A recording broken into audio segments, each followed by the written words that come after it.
Welcome to my dissertation defense of my evaluation of the Sunshine University postdoc program.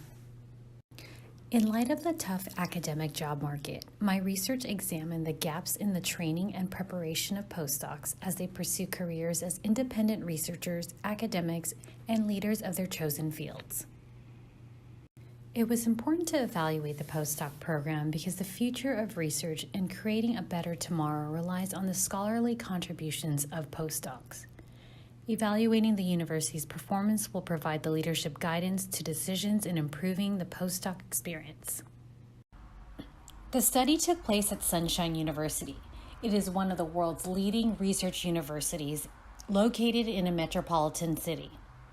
In September 2011, the postdoc program was established as an essential resource on campus, serving as the liaison between the Office of the Provost, postdocs, faculty, and staff to disseminate university initiatives and policies. Since it was the first time evaluating the postdoc program, it was necessary to start with the postdocs by examining their overall satisfaction with their training. The program's goal is that all postdocs will feel satisfied with their training and preparation. However, a timeline and targeted percentage of postdocs was not specified. This was an aspirational goal, and current data was not available, which further substantiates the need for an evaluation. In my review of the recent literature, I summarized 3 areas that are most relevant to my study. I begin with an overview of the historical trends in the evolution of postdocs. I found that the postdoc landscape and the availability of academic jobs is influenced by the economic shifts of the U.S. I also found that the Great Recession dramatically shaped the financial state of most U.S. universities, causing a decrease of tenure-track faculty hiring and a shortage of academic jobs. Despite the limited resources, there is still a steady influx of PhD student enrollment.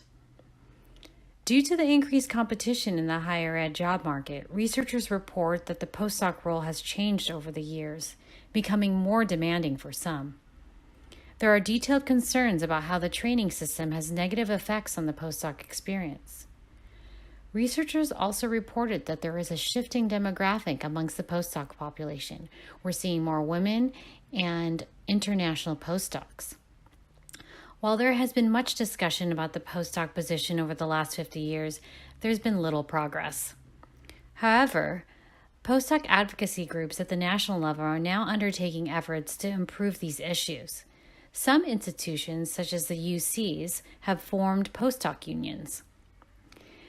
Lastly, I highlighted the scientifically based recommended practices for the postdoc training. The literature suggests that institutions should first address current administrative training and benefit postdoc policies, and then re-examine their mentoring approaches and professional development offerings. The conceptual framework identifies the KMO influences impacting postdoc satisfaction. For knowledge, postdocs need to know what resources are available in order to achieve their goals, and they have to have the metacognitive knowledge to develop a plan. For motivation, postdocs must value and feel confident that their postdoc training will lead them to their career goals. And also, the organization must value providing support to postdocs by aligning priorities, policies, and resources, including having an engaged postdoc faculty mentoring relationship. I conducted a quantitative research study administering a 20-minute survey for precisely 29 days to an entire population of 473 postdocs. The survey studied 7 influences on postdoc satisfaction: 2 knowledge, 2 motivation, and 3 organization. I had a total of 106 items in the instrument.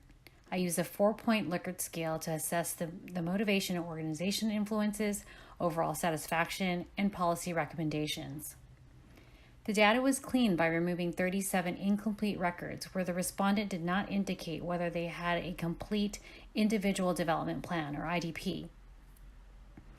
In the end, I had survey data from 169 postdocs, a response rate of 35.7%.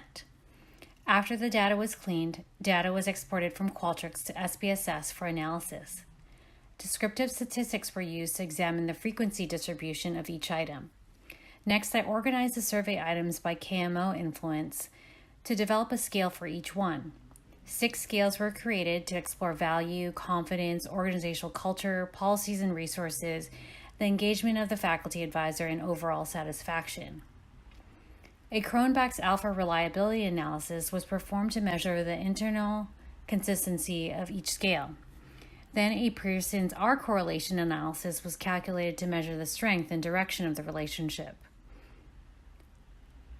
An independent samples t-test was used to determine if there were differences by gender, race, residency status, or income on postdoc satisfaction, along with a one-way ANOVA to compare the effect of the year of the postdoc. In order to validate the assumed influences, the survey included 3 open-end questions. I used open coding as the first step, including the application of empirical and a priori codes from the conceptual framework. I found that postdocs were generally satisfied. With regard to knowledge, almost all postdocs identified a primary career goal, but only a third had a plan. Of those that had a plan, 2/3 found it helpful. A third were unaware of university-wide professional development opportunities, such as the Postdoc Association, or professional development funding that was available for traveling to conferences and additional research grants. Postdocs were highly motivated and confident about achieving their career goals. They reported that the organization valued providing postdoc support. Resources were aligned with priorities and policies for postdocs, and they had engaged postdoc faculty advisor relationships. Using a multiple regression analysis, I studied the interaction between the knowledge, motivation, and organization influences on satisfaction. I found that having an engaged faculty advisor is the only statistically significant predictor of postdoc satisfaction. Because postdocs were highly motivated and confident about achieving career goals, I focused on recommendations on the validated K influences. The first recommendation is to increase the awareness of postdoc resources available at Sunshine University. There should be a more aggressive campaign for postdoc resources, such as advertising information about professional development, networking with the Postdoc Association, funding opportunities, and support services.